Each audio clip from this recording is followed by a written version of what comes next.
Hello students, आज हम start करने वाले हैं volume volume relationship. Previous lecture के अंदर हमने क्या पढ़ा था? प्रीवियस लेक्चर के अंदर हमने मास वॉल्यूम रिलेशनशिप पढ़ा था। अगर इस लेक्चर को आपको वॉच करना चाहिए तो पहले आपको प्रीवियस लेक्चर आना चाहिए, क्योंकि उसका इसके अंदर यूज है। ये दोनों एक दूसरे से इंटरकनेक्टेड है। सही है। Rehan, my name is Rehan और I am student of MDCAT. मैं क्या हूँ? एमडीकेट का स्टूडेंट हूँ। तो आज हम क्या करने वाले हैं? आज हम वॉल्यूम वॉल्यूम रिलेशनशिप को पढ़ने वाले हैं। सबसे पहले वॉल्यूम तो मैंने आपको बता दिया था। वॉल्यूम मास रिलेशनशिप के अंदर वॉल्यूम होता क्या है? फॉर एग्जांपल, आपके पास कोई भी कंटेनर है या आपके पास कोई भी गिलास है। जब आप उस गिलास के अंदर पानी डालते हो या कोई भी ऐसा लिक्विड सब्सटेंस डालते हो, तो वो सब्सटेंस जो भी स्पेस ऑक्यूपाई करता है ना, वो वॉल्यूम होता है। मतलब वॉल्यूम क्या होता है? अगर मैं वॉल्यूम देखूं तो ये it is a 3D space. ये क्या होता है? 3D स्पेस होता है। Length into breadth into height.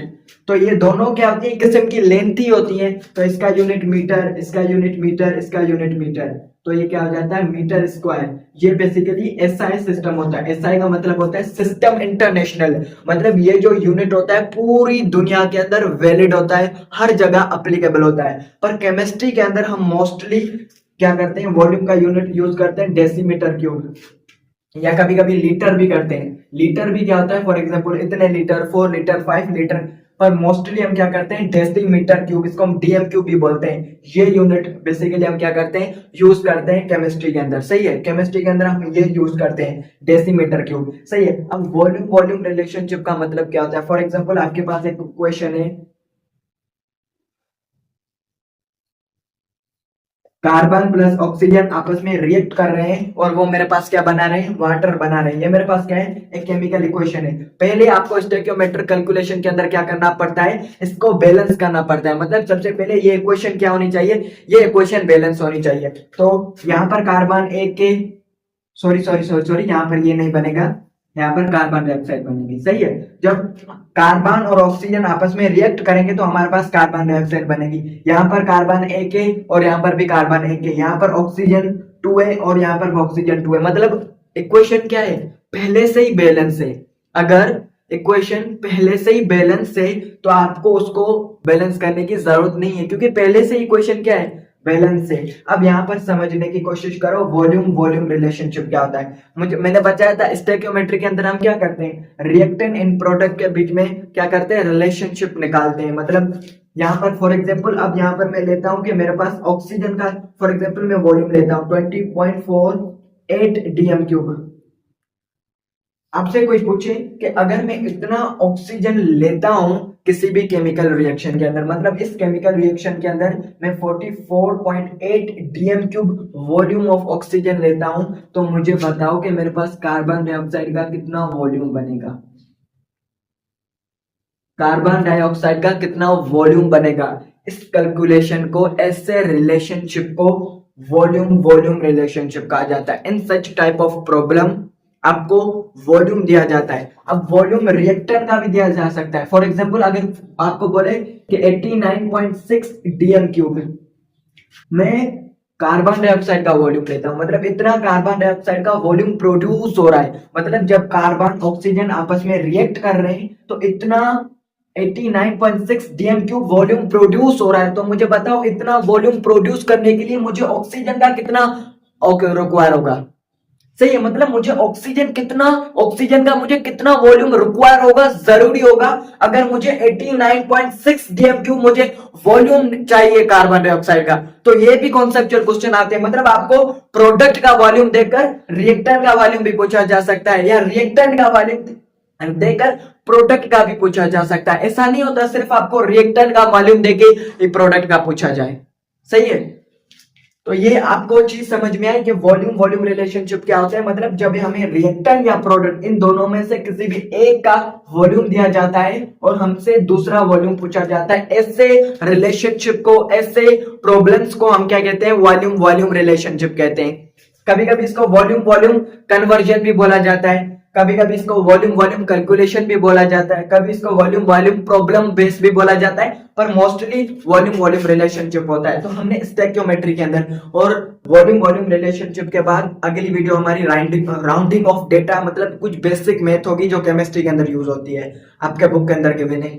पर आप बोलोगे सर आपने मोल मोल रिलेशनशिप मोल वॉल्यूम रिलेशनशिप, मोल मास रिलेशनशिप के अंदर नहीं करवाया। मैंने बोला कि ये जो मैंने 3 रिलेशनशिप करवाए हैं, mass mass relationship, mass volume relationship, volume volume relationship, इसके अंदर इनडायरेक्टली पहले हमने मोल मोल रिलेशनशिप बनाया। मोल मोल क्या होता है, अगर फॉर एग्जांपल यहाँ पर कुछ नहीं है तो यहाँ पर 1 है और यहाँ पर 1 है, ये क्या होता है, मैंने आपको बताया था स्टोइकियोमेट्रिक कोफिशिएंट होता है, जो कि किसको बेसिकली रिप्रेजेंट कर रहा होता है, मोल को रिप्रेजेंट कर रहा होता है। तो 1 mole of carbon oxide react कर रही है 1 मोल ऑफ ऑक्सीजन के साथ, तो वो क्या कर रही है, 1 mole of carbon dioxide produce हो रही है, तो मोल मोल रिलेशनशिप हो गया। अब मोल मास रिलेशनशिप क्या होता है, मास मास रिलेशनशिप के अंदर पहले हम मोल मास रिलेशनशिप निकालते हैं, तो हम वो इनडायरेक्टली क्या कर चुके हैं, मोस वॉल्यूम रिलेशनशिप और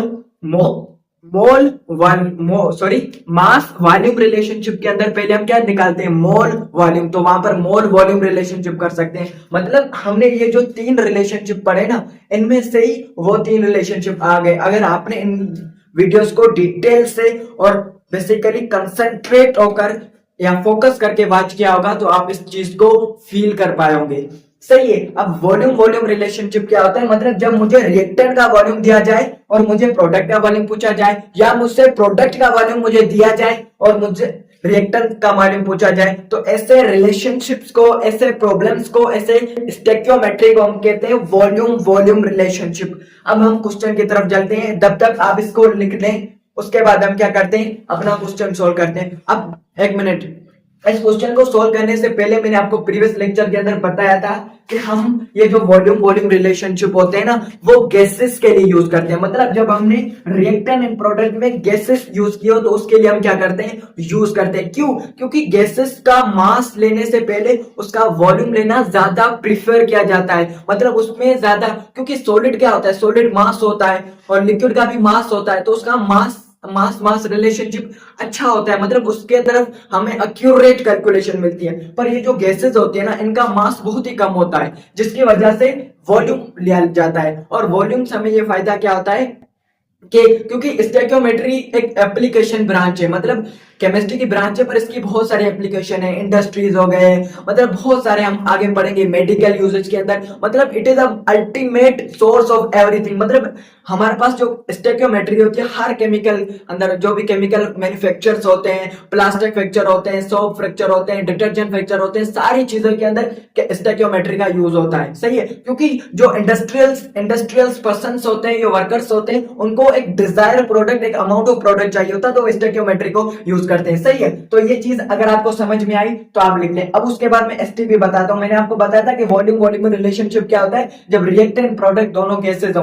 अगर आप बोलो कि सर रिएक्टेंट में भी, रिएक्टेंट मतलब जो यहाँ पर है, जो यूज हो रहा है उसमें और प्रोडक्ट में क्या हो, गैसेस भी हो और सॉलिड भी हो, तो हम सॉलिड का नहीं निकालेंगे, सॉलिड का हम नहीं निकालेंगे। सॉलिड और क्या करेंगे, सॉलिड और लिक्विड को क्या कर देंगे, जस्ट इग्नोर कर देंगे। जैसे फॉर एग्जांपल ये कार्बन है ना, तो इसको हमने क्या किया, इग्नोर कर दिया। सही है, जस्ट इग्नोर कर दोगे। आप क्या निकालोगे, जो गैसेस होगी उसका वॉल्यूम पूछा जाएगा। और क्वेश्चन में भी आपसे गैसेस का वॉल्यूम पूछा जा सकता है, सॉलिड लिक्विड का वॉल्यूम पूछा ही नहीं जा सकता। सही है। तो ये पॉइंट आपको समझ में आ गई। और उसके बाद एसटीपी, एसटीपी क्या होता है ये भी मैं आपको बता देता हूँ। प्रीवियस लेक्चर के अंदर मैं बता चुका हूँ एसटीपी। एसटीपी का मतलब क्या होता है, स्टैंडर्ड टेम्परेचर प्रेशर। प्रेशर कितना होता है, 180 एटमॉस्फेयर और 760 टोर और 760 mm ऑफ मर्क्यूरी। ये क्या होता है, स्टैंडर्ड प्रेशर होता है। बेसिकली ये तीनों बराबर होते हैं पर अलग यूनिट के अंदर होते हैं, आपको पता होगा ना। फॉर एग्जांपल जैसे 1 मीटर बराबर होता है 100 सेंटीमीटर के, तो ये दोनों क्या होते हैं, बराबर होते हैं, पर सिर्फ अलग यूनिट है, जिसकी वजह से आपको मैग्नीट्यूड अलग मिल रहा है। ये क्या होता है, मैग्नीट्यूड होता है, मैग्नीट्यूड। और ये क्या होता है, यूनिट होता है। सही है, ये पॉइंट भी मैंने आपको बताया। सही है, मैं जो भी टर्म यूज करता हूँ आपको एक्सप्लेन कर सकता हूँ, मुझे ये नहीं पता कि हर किसी को पता है या नहीं पता है। सही है। और टेम्परेचर क्या होता है, 0 सेल्सियस, जो कि बराबर होता है 271 केल्विन। तो ये भी दोनों बराबर होते हैं, सिर्फ अलग यूनिट के अंदर। और स्टैंडर्ड टेम्परेचर मतलब अगर हम एसटीपी के ऊपर कोई भी गैस का 1 मोल लेते हैं, मतलब फॉर एग्जांपल मैं ऑक्सीजन का, मैं हाइड्रोजन का, मैं नाइट्रोजन का, मैं मीथेन का, कोई भी गैस, दुनिया के अंदर कोई भी गैस अगर आप एसटीपी के ऊपर लेते हो तो उसका वॉल्यूम हमेशा फिक्स होता है, जो कि होता है 22.4 डीएम क्यूब। या आपको कभी कभी 22 0.7 DMQ भी मिल सकता है। तो ये बेसिकली एस्टीमेट वैल्यू होती है, मतलब अप्रोक्सीमेट। आपकी बुक में ये लिखा हुआ है तो आप ज्यादा प्रीफर इस चीज को करें, सही है। 22.4 DMQ होता है, इसे हम क्या कहते हैं, मोलर वॉल्यूम कहते हैं। मोलर वॉल्यूम हमने पढ़ा था ना, मोलर मास क्या होता है, मोलर मास हमने पढ़ा था ना। मोलर मास क्या होता है, 1 मोल किसी भी सब्सटेंस का 1 मोल का जो मास होता है उसे हम क्या कहते हैं, मोलर मास। तो मोलर वॉल्यूम क्या होता है, मोलर वॉल्यूम किसी भी 1 मोल गैस का जो वॉल्यूम होता है उसे हम मोलर वॉल्यूम कहते हैं। क्या ये पॉइंट आपको समझ में आया? और ये फिक्स होनी चाहिए, मतलब एसटीपी हर कंडीशन के अंदर। देखो क्वेश्चन के अंदर एसटीपी एसटीपी यहाँ पर आप, सही है, एसटीपी आपको दिया जाता है, सही है। अब उसके बाद आप इस चीज को लिख लें, अगर आपके पास नहीं लिखी हुई, उसके बाद हम इसको मिटा के हम क्या करते हैं, अपना अगला क्वेश्चन को सोल्व करते हैं। मतलब ये जो प्रॉब्लम्स हमें दिए गए इसको हम सोल्व करते हैं।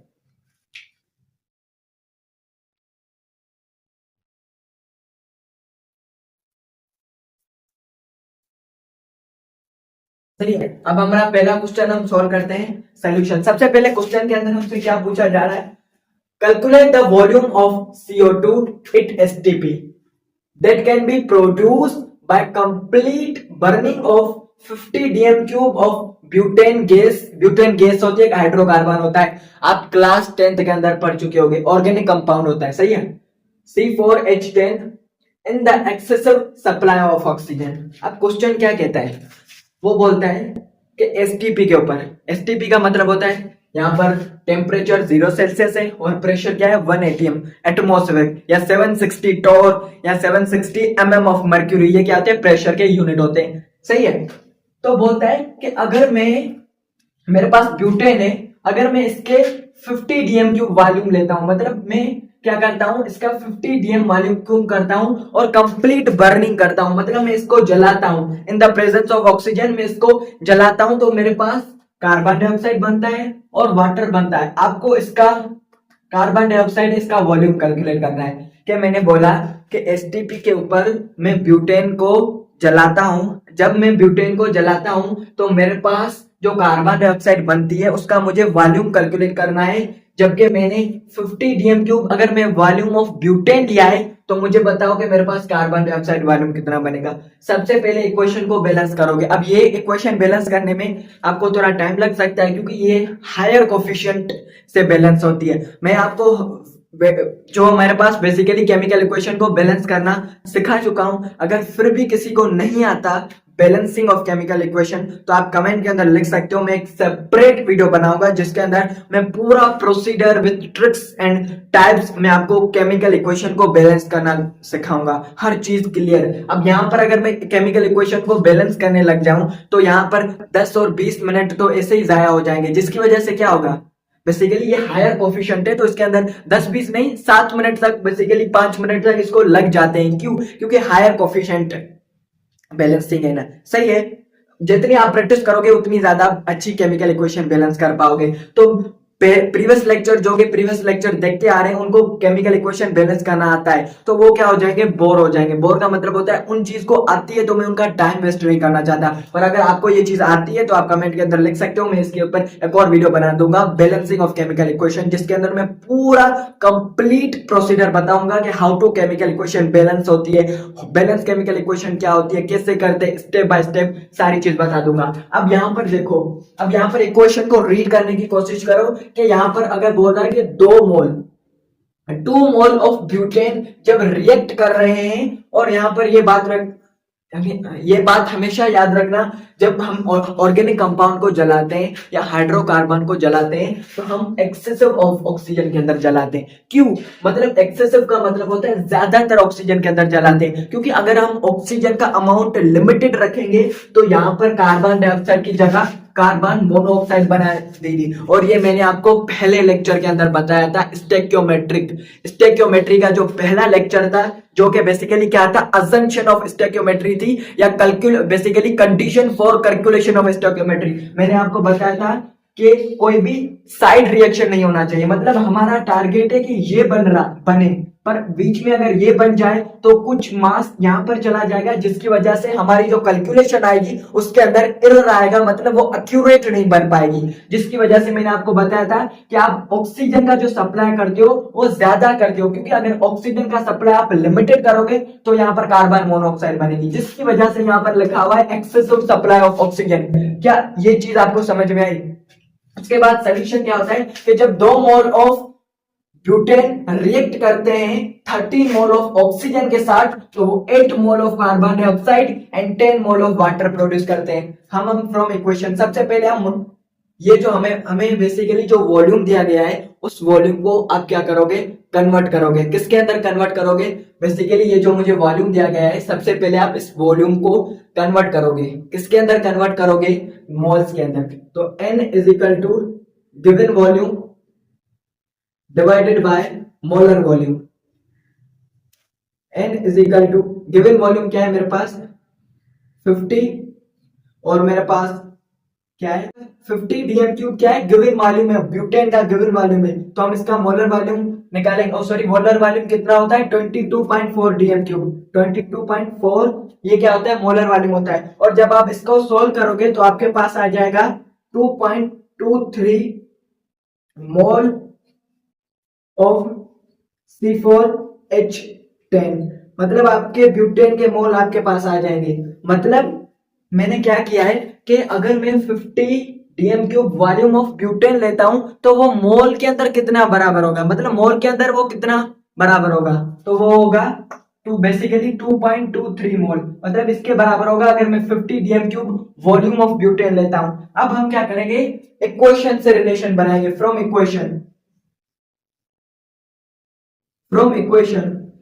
इक्वेशन हम क्या बनाएंगे, रिलेशन बनाएंगे। अब फ्रॉम इक्वेशन क्या होता है कि अगर 2 मोल ऑफ ब्यूटेन बर्न हो रहे हैं तो will produce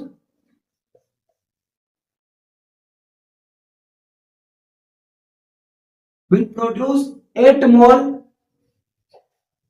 of carbon dioxide. मतलब अगर 2 mole of butane complete burn हो रहे हैं तो वो मेरे पास 8 mole of carbon dioxide produce कर रहे हैं। और क्वेश्चन में हमसे क्या पूछा जा रहा है, सवाल के अंदर हमसे ये पूछा जा रहा है कि अगर 2.23 मोल लूं, मतलब फ्रॉम क्वेश्चन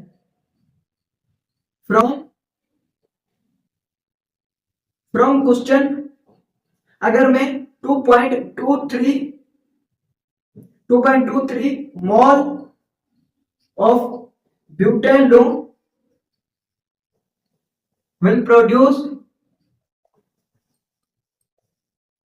produce कितने mole of carbon dioxide produce होंगे। तो मैंने आपको बताया था कि यहाँ पर जो बेसिकली डेटा लिखा होता है जो कि राइट साइड के ऊपर लिखा होता है उसको आप ऊपर रखते हैं, और यहाँ पर जो डेटा लेफ्ट साइड के ऊपर रखा होता है उसको आप नीचे रखते हैं और मल्टीप्लाई करते हैं जिसके ऊपर आपको डेटा चाहिए।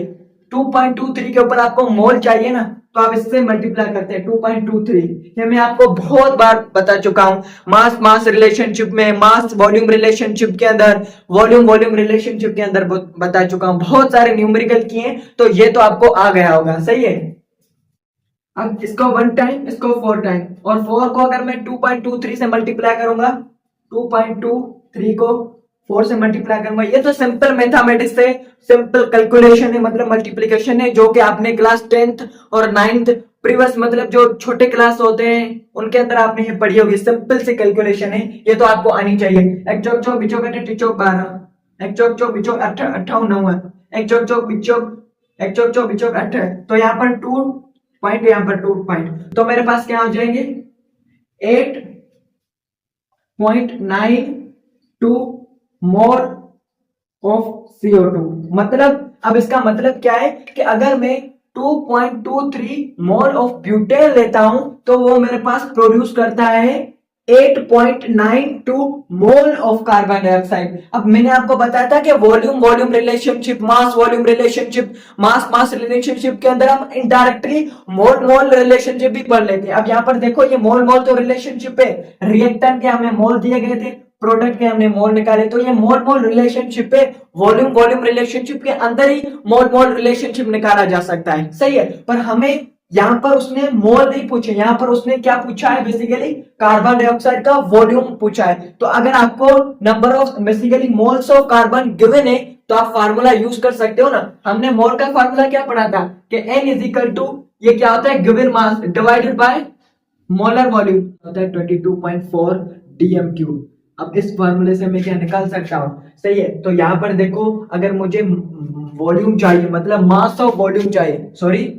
वॉल्यूम ऑफ कार्बन डाइऑक्साइड चाहिए, तो ये क्या होता है, वॉल्यूम ऑफ कार्बन डाइऑक्साइड। ये तो बेसिकली यहाँ पर ये जो मोलर मास होता है यहाँ पर इसके साथ डिवाइड हो रहा है, तो यहाँ पर जाके मल्टीप्लाई हो जाएगा, तो ये आपके पास आ जाएगा volume is equal to n multiply by molar volume. और मोलर वॉल्यूम आपको पता है 22.4 dm क्यूब होता है, मतलब ये आपके पास आ जाएगा। तो ये फार्मूला आप यहाँ पर यूज करोगे, ये वॉल्यूम किसका, कार्बन डाइऑक्साइड का। अब यहाँ पर क्या करोगे, given number of moles of carbon dioxide, क्योंकि आप कार्बन डाइऑक्साइड का मॉलिक्यूल, सॉरी आप कार्बन डाइऑक्साइड का वॉल्यूम निकाल रहे हो ना। अगर आप कार्बन डाइऑक्साइड का वॉल्यूम निकाल रहे हो तो यहाँ पर आपको किसके मोल पुट करने होंगे, कार्बन डाइऑक्साइड के करने होंगे। तो कार्बन डाइऑक्साइड के कितने होते हैं 8.92 मल्टीप्लाई बाय, अब इसको मल्टीप्लाई कर दो अब मोलर वॉल्यूम के साथ। मोलर वॉल्यूम क्या होता है 22.4, सही है 22.4। अब इसको आप मल्टीप्लाई करोगे तो आपके पास आ जाएगा V is equal to approximately, लगभग ये आ जाएगा 200 dm क्यूब, मतलब 200 dm क्यूब वॉल्यूम आ जाएगा ऑफ CO2 कार्बन डाइऑक्साइड का। तो मतलब हम यहाँ पर कंक्लूजन क्या निकाल सकते हैं कि अगर मैं 50 dm cube, basically 50 dm cube volume of butane लेता हूं तो मेरे पास 200 या 200 dm cube volume of carbon dioxide बनता है। तो क्या ये क्वेश्चन आपको समझ में आया? अगर ये क्वेश्चन समझ में आया तो इसको आप राइट कर ले, लिख ले। इसके बाद एक सिंपल ट्रिक बताता हूं, मतलब उसके अंदर हम डायरेक्ट इसको सोल्व कर सकते हैं, मतलब डायरेक्ट इसको सोल्व कर सकते हैं। पहले आप इसको लिख लें, दो मेथड है, पहला ये मेथड है, दूसरा मेथड भी हम क्या करने वाले हैं, यूज करने वाले हैं। आप इसको पहले लिख लें।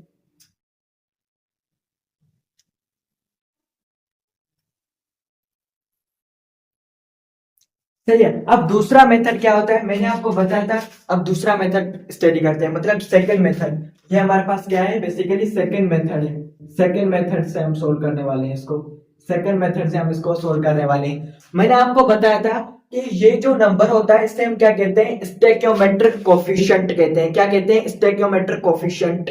ये रिप्रेजेंट करता है मोल को, मतलब ये जो स्टोइकियोमेट्रिक कोफिशिएंट होता है वो किस चीज को रिप्रेजेंट करता है, मोल को रिप्रेजेंट करता है। पर आप वॉल्यूम वॉल्यूम रिलेशनशिप के अंदर ये वॉल्यूम को भी रिप्रेजेंट कर सकता है, मतलब आप इससे वॉल्यूम भी निकाल सकते हो। अब आओ से निकालते हैं, मतलब अभी ये डायरेक्ट मेथड, इसको आपको मोल निकालने ही नहीं है, डायरेक्ट रिलेशन बनाने फ्रॉम इक्वेशन। फ्रॉम इक्वेशन कौन सा रिलेशन बनेगा कि अगर इसको हम क्या करेंगे, ये अब यहां पर कंसीडर करो कि ये हमें क्या बता रहा है, ये जो स्टोइकियोमेट्रिक कोफिशिएंट है ये हमें वॉल्यूम बता रहा है। तो अगर मैं बोलूंगा कि 2 dm cube volume of C4H10, मतलब butane, 2 dm cube volume of butane, जब 18 13 volume 13 DM cube volume of oxygen के साथ रिएक्ट कर रहा है तो वो 8 DM cube volume of carbon dioxide produce कर रहा है। मैंने आपको बताया था कि यहाँ पर जो लिक्विड होता है, सॉलिड होता है, उसके लिए हम वॉल्यूम डिस्कस नहीं करते, तो आप इसको क्या कर दोगे, निग्लेक्ट कर दोगे। क्या कर दोगे, निग्लेक्ट कर दोगे या इग्नोर कर दोगे, क्योंकि इसका हम वॉल्यूम फाइंड नहीं कर सकते। क्यों नहीं कर सकते, क्योंकि ये लिक्विड है और जो वॉल्यूम होता है वो हम ओनली फॉर गैसेस के लिए यूज करते हैं, क्योंकि ये 22.4 डीएम क्यूब ये क्या होता है, वॉल्यूम होता है, गैसेस का मोलर वॉल्यूम होता है। सही है। तो 2 DM cube volume of CH4 will produce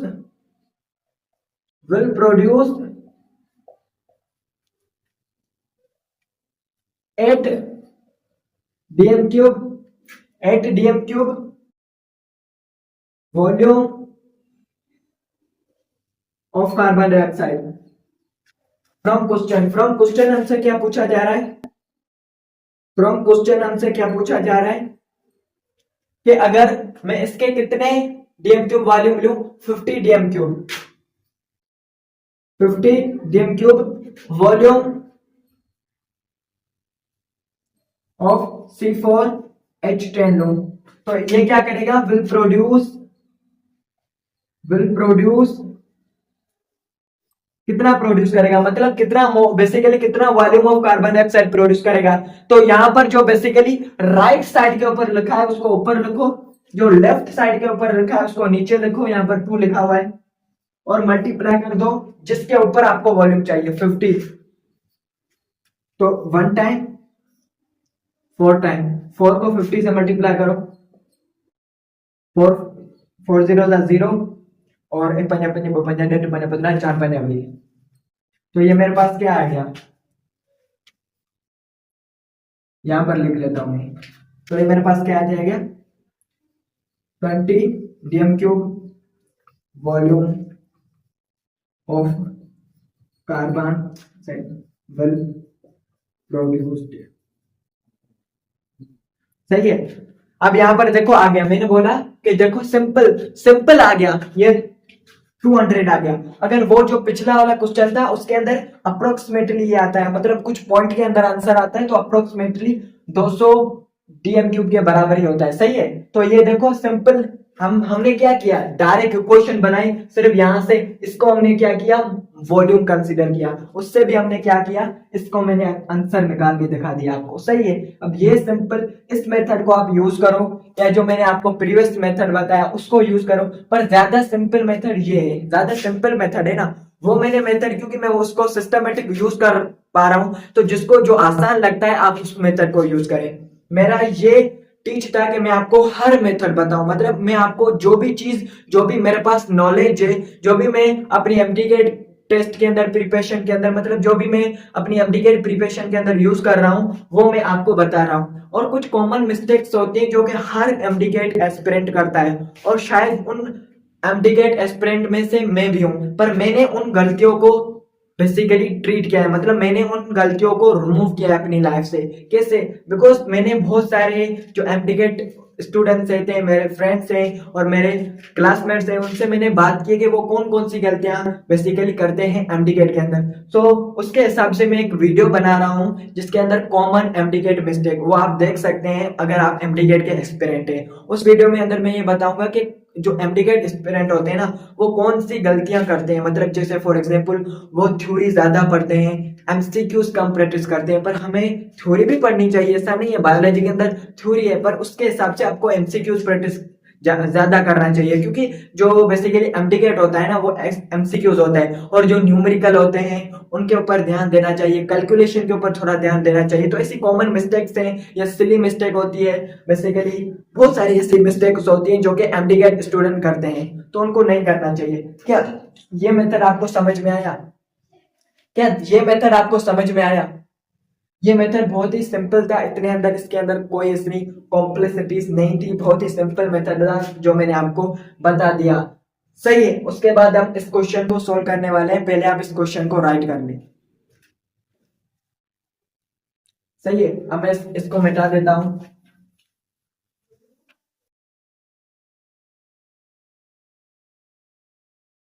सही है। उसके बाद क्या होता है मेरे पास, अब मैं इस क्वेश्चन को सॉल्व कर रहा हूं। सही है। इसको सोल्यूशन बेसिकली इसको मैं यहां पर लिख रहा हूं।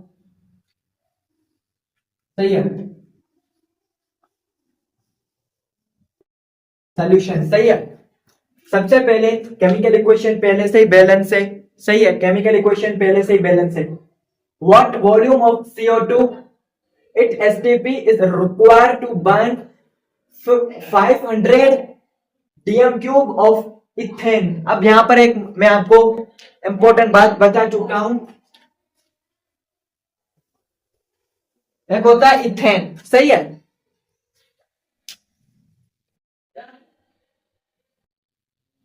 सही है। अब मेरे पास ये बेसिकली सेकंड क्वेश्चन है। इस क्वेश्चन के अंदर क्या कहा जा रहा है, सबसे पहले केमिकल इक्वेशन आपको लिखनी है। मैंने पहले से ही केमिकल इक्वेशन को बैलेंस कर लिया है, क्योंकि मैं आपको बहुत बार केमिकल इक्वेशन बैलेंस करना बता चुका हूं। अगर आपको फिर भी केमिकल इक्वेशन नहीं आती तो फिर आप मुझे कमेंट कर सकते हैं, उसके अंदर मैं कंप्लीट प्रोसीजर बताऊंगा कि how to balance a chemical equation. सही है। अब यहाँ पर आता है what volume CO2 at STP is require to burn 50 dm cube of ethane. अब यहाँ पर एक एग्जांपल समझ लो, बेसिकली एक जर्नल टॉपिक है, उसको समझ लो। एक होता है इथेन, दूसरा होता है इथीन। इन दोनों के बीच में फर्क क्या होता है? बेसिकली इथ का मतलब होता है टू, जैसे आप पढ़ते आओ ना series, eth meth prop but pent hex hept oct non, ये हाइड्रोकार्बन की सीरीज होती है, आपको पता होगा। सही है। एन का मतलब होता है कि इथेन का मतलब होता है 2 कार्बन, तो 2 कार्बन होंगे, और एन का मतलब होता है इनके बीच में सिंगल बॉन्ड, और बाकी ये हाइड्रोजन होता है, हाइड्रोजन होता है यहाँ पर हाइड्रोजन, हाइड्रोजन। ये क्या होता है मेरे पास, ये होती है C2H, सॉरी ये नहीं होती, ये इथेन होती है। अब ये मेरे पास इथेन होती है, इसके अंदर क्या होता है, डबल बॉन्ड होता है, तो यहाँ पर हाइड्रोजन और यहाँ पर हाइड्रोजन, यहाँ पर हाइड्रोजन, यहाँ पर हाइड्रोजन, क्योंकि कार्बन अपनी वैलेंसी सेटिस्फाई करता है, क्योंकि ये 4 बॉन्ड बना सकता है। तो यहाँ पर देखो इथेन, यहाँ पर 2 क्या है, 2 और 2 मतलब 4 हाइड्रोजन है और 2 कार्बन है, तो C2H4। तो इसके अंदर आपको बेसिकली कंफ्यूज नहीं होना कि इथेन और इथीन के अंदर क्या फर्क होता है, क्योंकि अगर आप 10th के अंदर अगर आपने इसको सही नहीं पढ़ा तो आपको पता होना चाहिए। सही है।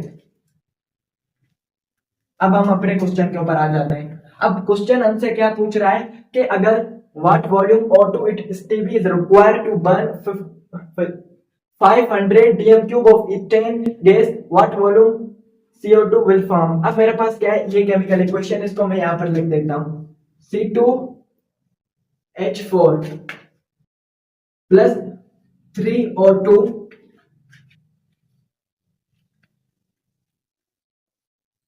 2CO2 plus 2H2O। अब यहां पर क्वेश्चन में मुझसे पूछा जा रहा है ऑक्सीजन का बेसिकली वॉल्यूम पूछा जा रहा है, मतलब ऑक्सीजन का वॉल्यूम पूछा जा रहा है, is required to burn 50 dm cube of ethane. Basically मुझे इसका कितना वॉल्यूम चाहिए, अगर मैं किसका बेसिकली वॉल्यूम क्या होना चाहिए, इसका वॉल्यूम है 5 dm क्यूब, मतलब अगर मैं इसका इतना वॉल्यूम जला रहा हूं तो मुझे इसका कितना चाहिए। अब यहां पर सिंपली हम बना देंगे, यहां पर कुछ नहीं है तो 1 है, मतलब हम इसको क्या करेंगे, अगर 1 dm क्यूब वॉल्यूम रिएक्ट कर रहा है, सही है, 1 dm क्यूब वॉल्यूम इसका इथेन का रिएक्ट कर रहा है 3 dm cube volume of oxygen. सही है। और हम फ्रॉम इक्वेशन, ये हमने क्या बनाया, फ्रॉम इक्वेशन, फ्रॉम इक्वेशन। सही है, फ्रॉम इक्वेशन। तो फ्रॉम क्वेश्चन हमसे क्या पूछा जा रहा है, फ्रॉम क्वेश्चन। सही है।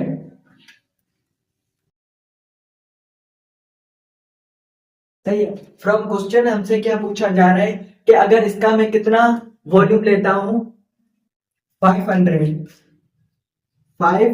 dm क्यूब वॉल्यूम ऑफ, इसका वॉल्यूम लेता हूं, वॉल्यूम ऑफ इथेन C2H6, तो मुझे बताओ कि कितने मॉलिक्यूल रिक्वायर होंगे रिएक्ट करने के लिए। तो यहां पर ये जो बेसिकली मैंने आपको बताया था, जो राइट साइड के ऊपर लिखा है उसको ऊपर रखो, डिवाइड कर दो जो लेफ्ट साइड के ऊपर, मल्टीप्लाई कर दो इसके साथ। सही है। तो अब आप मल्टीप्लाई कर दो कि आपके पास कितना आ जाएगा, अगर मैं के साथ मल्टीप्लाई कर देता हूं 3 को, तो 0 0 1 5 5 2 5 15, तो क्या आ जाता है 15 dm क्यूब वॉल्यूम आ जाता है। क्या आ जाता है, 15 dm क्यूब वॉल्यूम आ जाता है, 15 dm क्यूब। अब मैं आपको क्वेश्चन समझा देता हूं। अब ये पूछ रहा था कि अगर एक एक एक dm क्यूब वॉल्यूम रिएक्ट कर रहा है 3 किसके साथ, 3 वॉल्यूम ऑफ O2 के साथ, तो अगर मैं इसका वॉल्यूम कितना ले लेता हूं 500 इसका वॉल्यूम ले लेता हूं, तो मुझे बताओ कि वो कितने ऑक्सीजन मॉलिक्यूल के साथ क्या करेगा, रिएक्ट करेगा। देखो, what volume of O2 STP is required to burn, मतलब इसको कंप्लीट बर्न करने के लिए इसके मॉलिक्यूल कितने रिक्वायर होंगे, कितने जरूरी होंगे, इतने इसके कितने मॉलिक्यूल चाहिए मुझे, मतलब इसके मॉलिक्यूल मुझे कितने चाहिए। तो मैंने बोला कि अगर इसका मैं 500 DF³ वॉल्यूम लेता हूं, तो मुझे बताओ कि ऑक्सीजन का मॉलिक्यूल कितना जरूरी है इस वॉल्यूम को कंप्लीटली बर्न होने के लिए। तो मैंने आपको बता दिया कि क्या होना चाहिए, 15 बेसिकली 1500 DM³ वॉल्यूम रिक्वायर होना चाहिए, मतलब इतना वॉल्यूम जरूरी है 500 DM³ वॉल्यूम ऑफ इथेन को बर्न करने के लिए। सही है, अब ये मेरे पास क्वेश्चन आ गया। उसके बाद हम क्या करेंगे, अब क्वेश्चन के अंदर दिया गया है कि हमें CO2 का भी वॉल्यूम कैलकुलेट करना है। तो CO2 का वॉल्यूम कैलकुलेट करते हैं, पहले आप इसको लिख लें।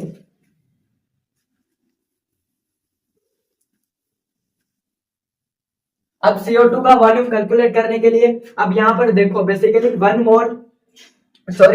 1 DM³ वॉल्यूम, अगर इथेन जल रहा है तो वह मेरे पास 2 DM³ ऑफ CO2 प्रोड्यूस कर रहा है। मतलब फ्रॉम इक्वेशन हम कौन सा डेटा निकालेंगे, फ्रॉम इक्वेशन हम ये डेटा निकालेंगे, अगर 1 DM³ वॉल्यूम ऑफ इथेन, अगर 1 DM³ volume of ethane basically burn हो रहा है, जल रहा है, तो वो मेरे पास 2 DM³ volume of carbon dioxide produce कर रहा है, 2 DM³ volume of carbon dioxide produce कर रहा है। फ्रॉम इक्वेशन से हमसे क्या पूछा जा रहा है, फ्रॉम इक्वेशन, तो ये मैं सेकंड मेथड से कर रहा हूं, सिंपल मेथड है जो कि फ्रॉम इक्वेशन मुझसे पूछा जा रहा है कि अगर मैं इसके, फ्रॉम इक्वेशन हमसे क्या पूछा जा रहा है कि अगर मैं इसके, हमें इसके बेसिकली कितने मोल, कितना वॉल्यूम दिया गया है, 500 वॉल्यूम, तो मुझे बताओ कि इसके प्रोड्यूस होंगे। तो इसको ऊपर रखेंगे और यहां से इसको डिवाइड कर देंगे, मल्टीप्लाई कर देंगे इसके साथ, तो मेरे पास क्या आ जाएगा, 1000 DM³। मतलब अगर मैं इसके इतने मोल लेता हूं बेसिकली, अगर मैं इसके इतना वॉल्यूम लेता हूं, अगर मैं 500 वॉल्यूम लेता हूं, तो मेरे पास 1000 DM³ ऑफ CO2 क्या होगा, वॉल्यूम फॉर्म होगा। तो ये हमारा लेक्चर था वॉल्यूम रिलेशनशिप के ऊपर। इसके बाद हम क्या पढ़ेंगे, राउंडिंग ऑफ डेटा पढ़ेंगे, सिग्निफिकेंट के बारे में पढ़ेंगे। उसके बाद हम आगे चलेंगे लिमिटिंग रिएक्टेंट के बाद theoretical yield, practical yield, percentage yield, मतलब जो कि मोस्ट इंपॉर्टेंट है फॉर MDCAT। तो अगर आपको ये लेक्चर पसंद आता है और आप अगला लेक्चर किस के ऊपर चाहते हैं, मतलब पहले मैं किसके ऊपर बनाऊं, तो कमेंट के अंदर अपना ओवरव्यू जरूर देना, मतलब अपना थॉट जरूर लिखना। अगर आपको ये बेसिकली अगर आपको ये लेक्चर पसंद आया तो इस वीडियो को लाइक और सब्सक्राइब जरूर करना और मेरे पेज को भी फॉलो करना।